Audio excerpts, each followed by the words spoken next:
Hello and welcome to this week's episode of the Feminine Millionaire Show, where we dive into all things health and wellness. But before I begin, I just want to say a big welcome to everybody here that has joined Money Beautifully this month. I am super excited to have opened the doors to my money program, my life-changing money mindset program that will completely change how you think and feel about money. We are really excited to support you and we can't wait to up-level with you all. So after spending the last month on this show talking about all things money mindset, I'm going to switch gears a bit now and we are going to talk about health and wellness. This is the Feminine Millionaire Show and it's about my journey to 7 figures, and it's about how you can up-level, grow your income and scale your business, but in an aligned and feminine way. And one of the key things you need to do to scale your business without burning out is to really place focus on your health and well-being. This is something I've been doing for many years, since my late 20s, although I did start yoga at 18, so I've been on the yoga wagon for a long time now. But every single time I've gone through a big income up level, it's also involved an up level in self-care, in health and in wellness. And I would not have been able to create what I've created without a really strong body and mind. Now, we know that abundance is not just about money. Abundance is also about feeling good in your body, about having energy to enjoy life. It's about your relationships. It's about feeling loved and being able to give and receive love. It's about the chance to adventure and explore, to experience peace of mind. It's about so many different things. And especially as a woman, one of the key things that I believe is central to abundance is wellness, is your relationship with your body. So I actually took another level of this journey myself recently over the last few months. As we came into 2021, I started experiencing tiredness and joint pain. And so I went for some blood tests and a Dutch hormone test. And one of the things that I found out was that I'm actually deficient in vitamin D, which is kind of ironic because I live in the sunshine. But when we use sunscreen and when we are not actually exposing our skin to the sun, it is possible to be deficient in vitamin D. There is actually a chromosome that some people have where you actually need a lot more vitamin D than usual. So we think that's probably the case with me. But either way, as soon as I started taking it, I experienced an immediate up level in my energy levels. But the biggest takeaway from these tests was actually how healthy I am. I was absolutely amazed. The experts told me that I'm in great condition for my age, my hormones are all in balance, and whilst they recommended a few supplements to really optimize my performance and how I'm doing, I was blown away by actually what great condition I'm in. And what I put it down to is a long-time investment in healthy living, in understanding what to eat and how to eat, in great nutrition, a great personal support team, and healthy habits. And that's what I'm going to be diving into today with my special guest, Oonagh Duncan, a multi-award-winning fitness expert and author of the international best-selling book, Ditch the Diet. So I know you're going to love switching gears this week and you're going to love this conversation because it's so much fun and it's packed full of powerful information. So dive in, enjoy, and I'll see you on the other side. Okay, so I'm super excited to have on the show today Oonagh Duncan. Oonagh is a multi-award-winning fitness expert, author of the international best-selling book Ditch the Diet, and a media expert who specializes in helping people get healthy and happy through a habits-based approach.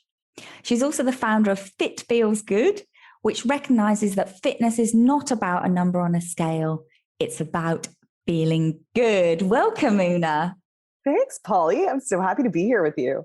Yes. And actually, I do know Oonagh already. And one of the reasons that I wanted her to come on the show today is because I'm super passionate about the importance of focusing on health and well-being before you grow your business, that the foundations that you set for yourself determine your energy, your well-being, what you can give to the world. And I don't know a better teacher than Oonagh in this area. We're actually in a business mastermind together, and she is one of the most fun and funny people I know. I absolutely love her energy, her sense of humor. She's also a super smart businesswoman who has a great mindset. So I know you're going to love what she has to share today. So let's start at the beginning. Can you share about how you got to the work that you're doing now? Yeah, it was so not a fitness person that I think I remember in university once someone suggested we go for a hike and I was appalled. And also I went on that hike wearing these enormous Spice Girl boots because they were the most like sporty thing that I had to go for a hike in. I was so not sporty and I was a smoker and I was not interested in nutrition at all. So I went through this health journey, which is obviously a longer story, and that's why I wrote a book about it. It completely transformed my life in so many ways. I became so passionate about it. I was working as an actor at the time, and I started teaching fitness classes just because, it's really hard to make. Most actors have a Joe job, and that was my Joe job. And then I remember I was a playwright as well. I wrote documentary plays, mostly sort of semi-political documentary plays. And I just had this epiphany that, you know what? I'm having so much more fun doing this silly fitness stuff than I am sitting in an audition room with 20 other women who look exactly like me and trying to write grant proposals in order to get my documentary play some funding. And so I just decided to go all in on the fitness stuff. And as soon as I made that decision, my career took off in ways that I never would have imagined in a million years, because I never really saw, what kind of career is there in teaching fitness, but it's been incredible. And then when I moved, I had a Toronto boot camp company with 3 locations. And then I started doing some stuff online, really with no intentions whatsoever. And then my online business just started really growing very quickly. And now we have thousands of clients all over the world. And honestly, and the best-selling book and all that, and the TED Talk, there's so much that's happened since then. And I'm so grateful. And I never would have imagined it. And it's been more rewarding than anything that I could have ever thought of. Amazing.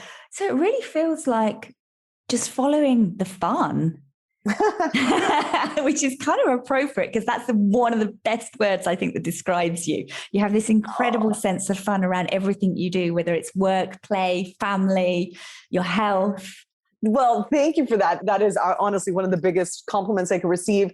And it's funny though, when you say it's following the fun, it was following the fun. And I guess I have to also acknowledge that I was in a position of privilege to be able to follow the fun.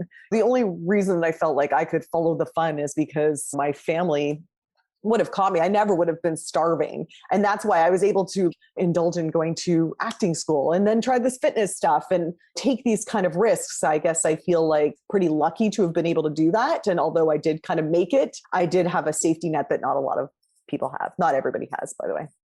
Mm-hmm. And so tell me a bit more about that feeling when you knew you were doing the right thing, when, this whole fitness thing, it's just growing and growing and growing and it's feeling good and you're exploring new opportunities. What did that feel like? Oh my gosh. It was so, when I was trying to make a go of it as an actor, it felt like I was swimming upstream all the time. It just felt so hard.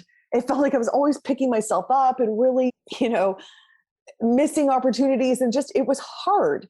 And then it was so weird, Polly, as soon as I made the decision to switch lanes into fitness, it was like being swept into a river that was carrying me along and opportunities presented. And then I got other things that would happen. And it was honestly like I almost had nothing to do with it. It was just, it took off so quickly and so easily that I remember thinking, oh my gosh, why did I spend so much time fighting when it can be this easy? And, I'm not saying it was easy, like I didn't do any work, but it was like the world was working with me rather than against me. And oh man, I would make that choice over again. That was a very good choice. As you were talking about that, I just saw right before you said it was like flowing down a river, I just saw you on a big water slide. Yeah. That honestly is how it felt. It really did. So before we dive into more of the healthy habits and your perspective on healthy eating and weight loss, which I absolutely love, by the way, I'd love you to share what is true abundance for you. Yeah. So for me, I mean, my idea of true abundance has changed so much. And I hope that that's not just an ever moving target, because when I was an actor, true abundance would have been, oh my gosh, just being able to afford to take my friends out for dinner kind of thing. And now that feels pretty achievable. But true abundance, that idea is more about time abundance, about an abundance of presence in the moment, because that is what I find to be most precious to me right now, is the ability to be present in this beautiful moment with my family, with this day. I'm looking out the window right now and it's sun shining. And if I can have abundance is achievable at any moment if you just kind of open up your eyes and receive. And I find that ability to be fleeting. And so I would say true abundance to me right now would be just the ability to tune into the abundance that is available. Yeah. Yeah. To have a deeper experience of what's already there. Yeah. So one of the most important chapters in your book, which is called Ditch the Diet in the US. And if you're in Europe, Australia, Canada, outside the US, it's actually called the rather illicit Healthy as Fuck. Same amazing content, whichever version you get. And one of the most important chapters in your book is about happiness. So can you explain why you included this in your book? Well, absolutely. Because, people hire me because they want to get abs or a certain kind of body type. And the only reason they want that is because they think if they have that, then they will be happy. And that's the case for anything that we want. We don't really want that thing. We want the feeling we think we're going to have when we get that thing, whether it's, a boyfriend or a house or a job or a sweet body. We want the feelings that we think we're going to have when we get that thing.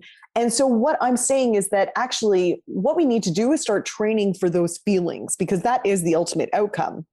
You have to start training for that. It's not enough to, train your abs or your arms or whatever, because then if you are training your body, but you're not training your brain and your emotions to access those feelings, then you'll get your sweet abs and, toned arms or whatever, and you'll still be unhappy because all you've been doing is training your brain to be unhappy. So that's one point. And I've seen it before. I've seen people who have lost the 80 pounds and they're still unhappy because all they've done is train their brain to be unhappy. So even though they look in the mirror and they're 80 pounds lighter, they still see the flaws because they've been training themselves to see flaws all the time.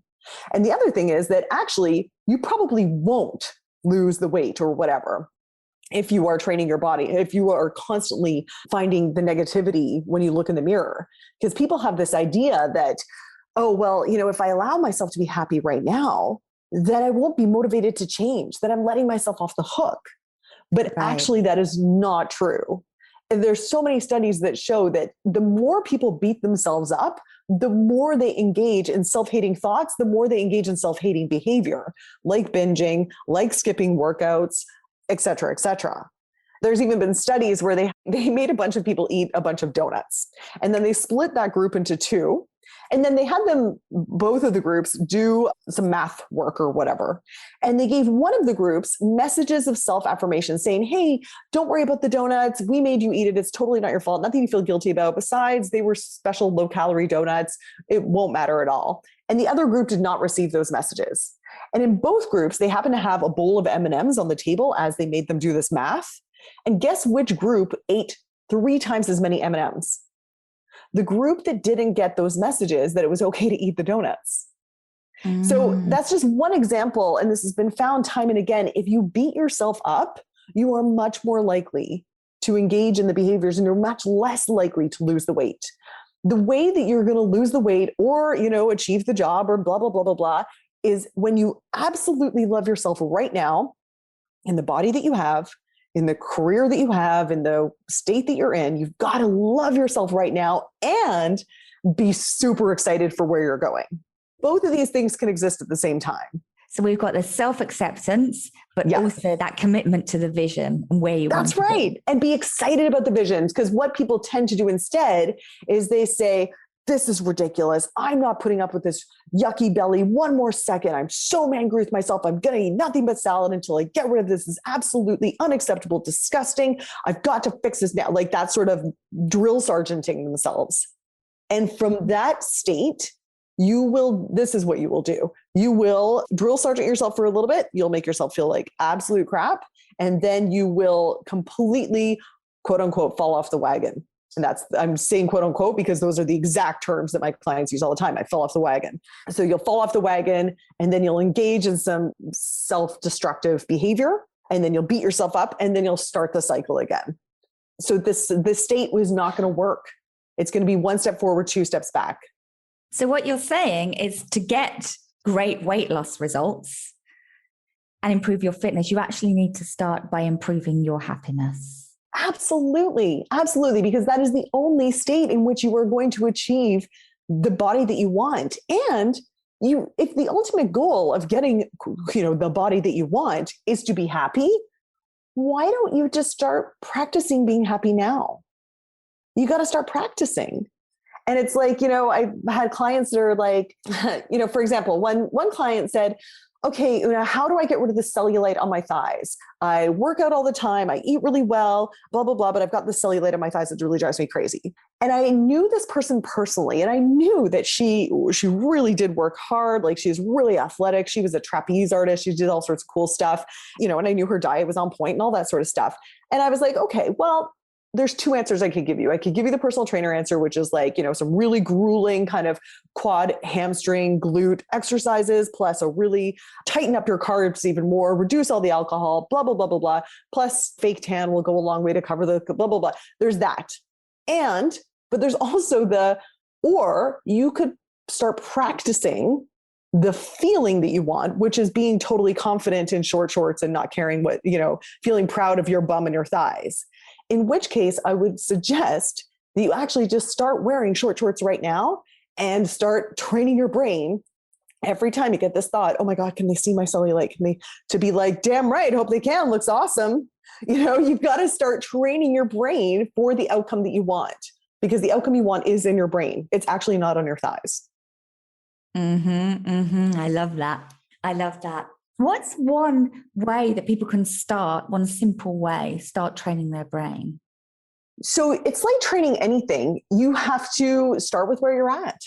So a lot of times people say, okay, I get it. I'm supposed to love myself. Blah, blah, blah. And they're like, right. We've all heard it a million times. Yeah. But the fact is, when I look in the mirror, I just all I see is I've let myself go. That pattern is so ingrained in their brain that it is hard.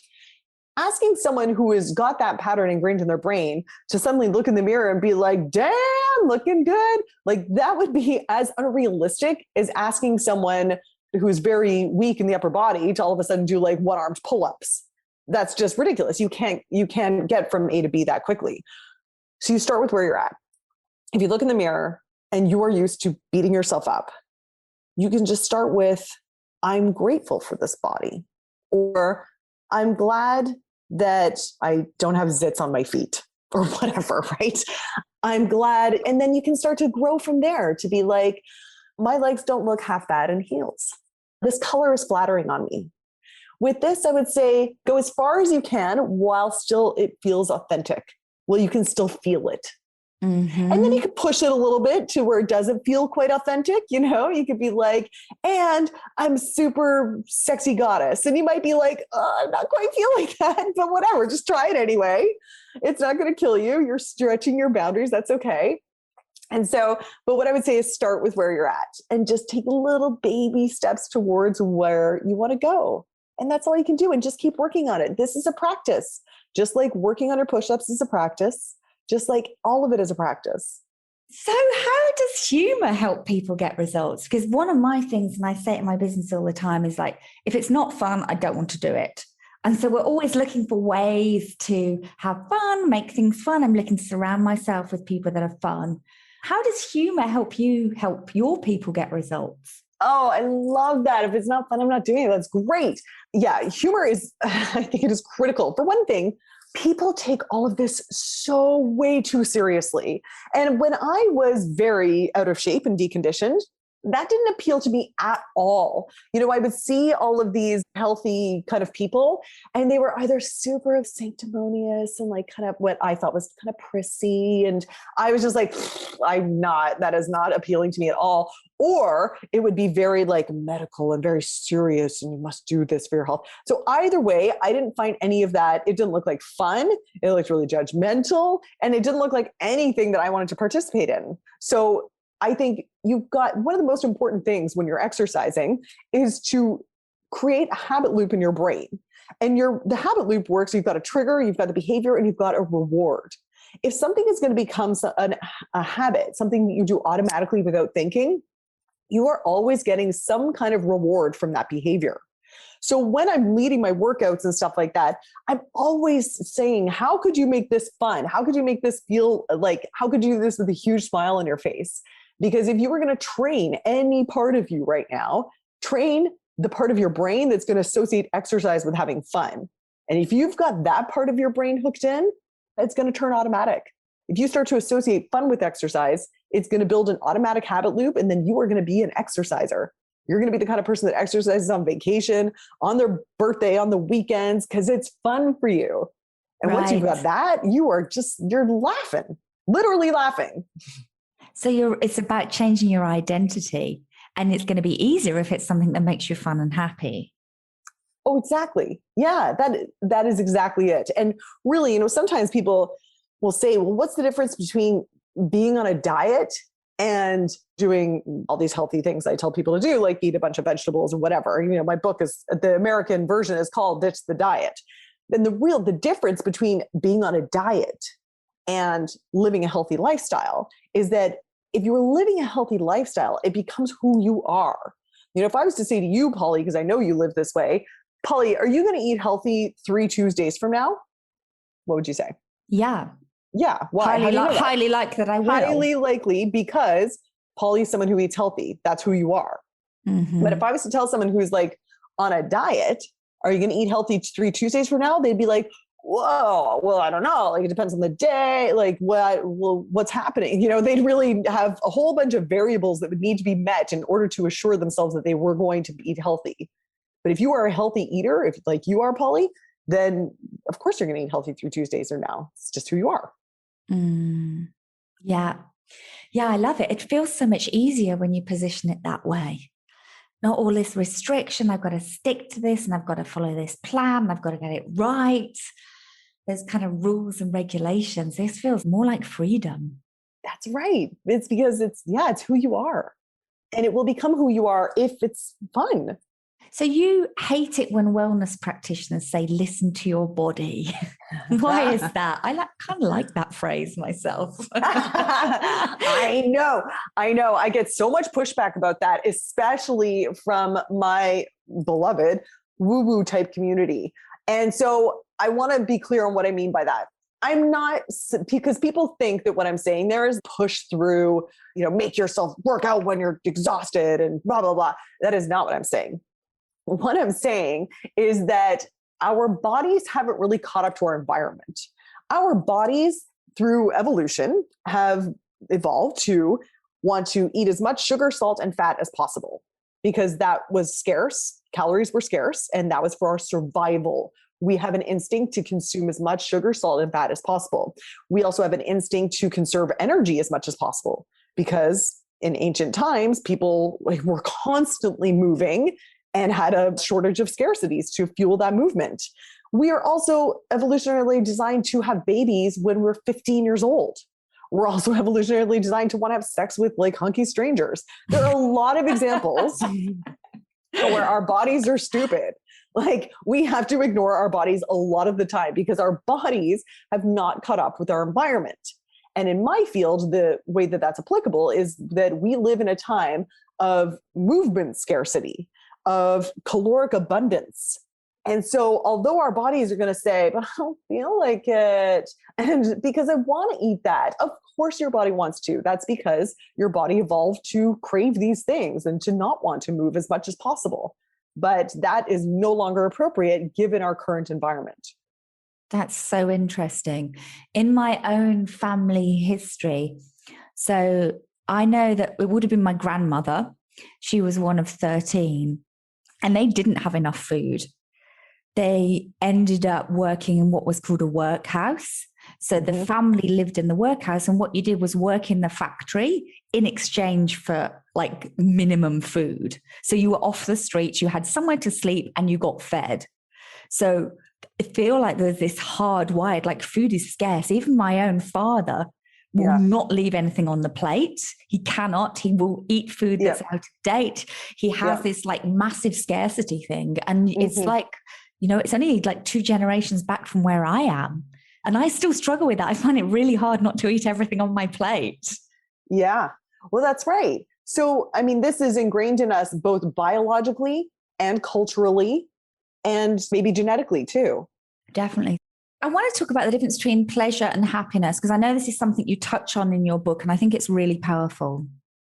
Yeah. So for the first thing I want to say is I am not knocking pleasure. I think that pleasure is, we should all seek to get as much pleasure out of this life as possible. There are so many people out there who are doing this martyr thing where they are denying themselves pleasure for no reason. And I think that's ridiculous. What I will say is that sometimes people confuse pleasure with happiness. And so here are some distinctions that I make. If it makes you happy, then it is innate. So it doesn't come from external circumstances. Happiness is internal.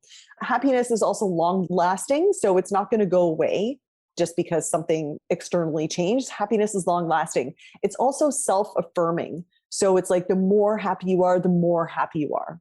So versus pleasure, which is usually from an external circumstance, like I got the job, or I'm eating the ice cream, or this guy texted me back. It's also usually fleeting. So, you know, you get this little hit and then it will go away unless you give yourself another hit and then it goes away. It also tends to be diminishing returns. So every time you get a hit, you probably need a little bit of a bigger hit in order to feel the same amount of pleasure. So like the first bite of ice cream is way better than the 15th bite of ice cream. By the 15th, you know what I mean? You don't feel like it's not giving you as much pleasure. So one of the things that I say in the book, it's like the distinction between the pleasure of when someone looks at you and goes, oh my gosh, have you lost weight? You look amazing, right? Like that's really pleasurable. You're like, oh my gosh, yeah, that feels really good. Versus the happiness of just feeling so good in your skin that doesn't freaking matter what people say. So I'm saying pleasure is wonderful, but only if it doesn't come at the expense of your happiness, which it can when people say, what gives me pleasure is, you know, eating the ice cream or sleeping in and skipping my workout, blah, blah, blah. And I'm like, right, but that would be an example of pleasure probably costing your happiness. And another distinction I like to make is that happiness is always in alignment with the kind of person that you want to be. Whereas pleasure isn't always in alignment with the person you want to be. How important is it to have your partner on board with your healthy habits? This is so critical. In fact, I even have in my book a script for people to talk to their families about this. Especially partners are so critical, and I'll talk about that in a sec. But even, you know, if you've got kids and stuff like that, because that's one of the biggest pushbacks that people get. My kids won't eat the healthy meals. And sometimes it's my partner won't eat the healthy meals. When I used to do one-on-one training and I go to people's homes, on the first day when I would sit there with my clipboard and I do my interview with them, one of the first questions I would ask is, how does your partner feel about you doing this new healthy lifestyle? Because if they're not on board, it's going to be that same feeling of swimming upriver like it was for me when I was in the wrong sort of profession. You're just going to be fighting obstacle after obstacle because there's so many, you know, every time money comes out of your account towards your healthy lifestyle, whether it's, you know, more expensive groceries or the trainer or equipment, you might get some pushback from your partner. You probably also have patterns with your partner. You've got a certain way that you and your partner like to relax together, like to connect together. And all of these things are going to be probably tied up in the way that you move, in the way you eat, in the way you consume. So because even if you think, no, this is me and I'm doing this for me, it will have a ripple effect on your family. and your partner. So it is very critical that you get your partner and your family on board with this. Otherwise, you are going to feel like you're swimming upstream all the time, and it's going to make it so much harder for you to make these changes. Love it. I love it. I love it.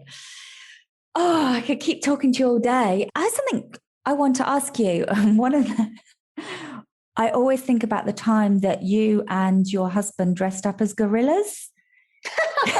Sorry, she wasn't expecting me to talk about this. In the forest to surprise, aka scare the living daylights out of your kids. I'm so excited for how this is going to pivot to being a feminine millionaire.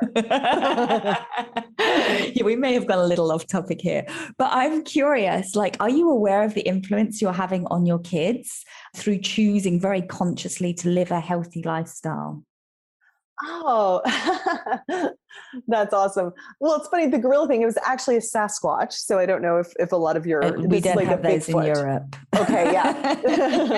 That was a long con. So we actually really talked about this for years up to that event, talked about how, a Sasquatch had been seen in the area and all that sort of stuff. And then finally punked my kids by my husband dressing up like a gorilla or a Bigfoot or Sasquatch and hiding in the woods. And it was very fun. So I would say that what I hope is our biggest influence on the kids there is this sense of fun and making every day an adventure and being silly. And then as far as the healthy lifestyle stuff, I mean, people tend to assume that we are very, strict and blah, blah, blah with that stuff. We're not really. I mean, my kids still love their cheese pizza and all the stuff that kids absolutely love. But what I hope that my sort of influence on them would be is more this sense of loving yourself exactly as you are and being excited for where you're going to go. And I sometimes think that if we think about kids, it's the easiest way to grasp that concept because, like I said, for so many adults, these things seem in opposition. But if you look at, my beautiful 8-year-old son, he is amazing and perfect exactly as he is. Now, do I want him to get taller and learn more and achieve more? Absolutely. And I'm so excited for all of it. And he's so perfect the way he is. So I think that if we saw ourselves with that same growth mindset, then that is the ultimate thing that we can pass on to our kids. I love that. I love that. So did you have to tangent again? Did you have in mind this kind of, what do we call it? This stunt for your kids when you were telling that story, or did the stunt come after the myth? My husband loves scaring the bejesus out of our kids. It's not my passion, I would say, but he loves it. So he had for years talked about how much fun it would be to pull this prank on them. And so we started planting the seeds of the prank, but I didn't know. So actually what I did is I got that gorilla Sasquatch costume for his birthday. And Polly, you will love this. The way I did, I was like, I had the kids to the babysitter and I was like, well, now I have a special birthday present for you. And he was like, really? And I was like, I just have to get changed into something more comfortable first. I was like, sit on the couch. And then I went and got changed. And then I put on like this sexy music. And then I opened the door crack and I stuck out the leg of the gorilla costume out the door. And then I came and did the sexy dance in the costume and he was dying. So that was my gift to him, was to buy this stupid costume so that he could scare the bejesus out of our kids. I love it. I love it. You guys must have so much fun. There's so many awesome stories in Oonagh's book. So if you're in the US, it's Ditch the Diet, should be coming out very shortly in paperback. If you're outside the US, it's Healthy as Fuck. I can strongly recommend it. I've been on a health and fitness journey for several decades now, and I still learned so much. I've read that book cover to cover twice, and it makes me laugh out loud. In fact, if you're not even interested in fitness, you just want to laugh and read some amazing stories, get the book. But seriously, awesome. It's totally demystifies, makes weight loss and getting healthy like super attainable, super doable, and super fun. So now it's being re-released in the US in paperback under this title, Ditch the Diet. So we're doing a huge relaunch, including a 5-day Ditch the Diet challenge. And in that challenge, we're going to get people to actually really declutter like years of brain gunk about dieting. And instead, what we're going to do is we are going to install healthy habits through using the psychology of behavior change throughout 5 days. This is totally free. I'm going to walk people through the step-by-step process of automating healthy habits and really getting rid of decades worth of brain gunk. So I'm super excited to take people through this journey and really, really excited for that new launch of the book.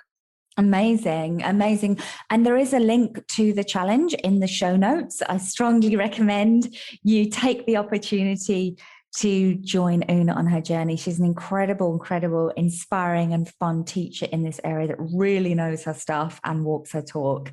Thank you so much for being on the show today. Oh, thank you, Polly. Thank you so much for all those lovely words. And thank you for having me. This has been awesome. I love talking to you. So how can people follow you if they want to get to know more about your work? Oh, thanks. So my website is fitfeelsgood.com. And on Instagram, it's my name, Oonagh, Oonagh Duncan. That's it, Oonagh Duncan. Awesome. I strongly recommend you following Oonagh on Instagram. She is absolutely hilarious. I can't wait to see you keep growing and expanding and holding that possibility for all of the others that you help as well. Thank you. Have an amazing day. Thank you for listening to today's episode of the Feminine Millionaire Show. If you're looking to up-level your health, your wellness, or lose weight, I strongly recommend you join Oonagh's challenge. You can find the Ditch the Diet challenge at the link in our show notes. We really appreciate all your reviews and we're very grateful for your support. So please, if you haven't yet had a moment, take a few moments to leave a review on iTunes, on Apple iTunes, if you're enjoying this podcast and it helps us get the word about true abundance out to more people. I'll see you again next week. Have an amazing and abundant week.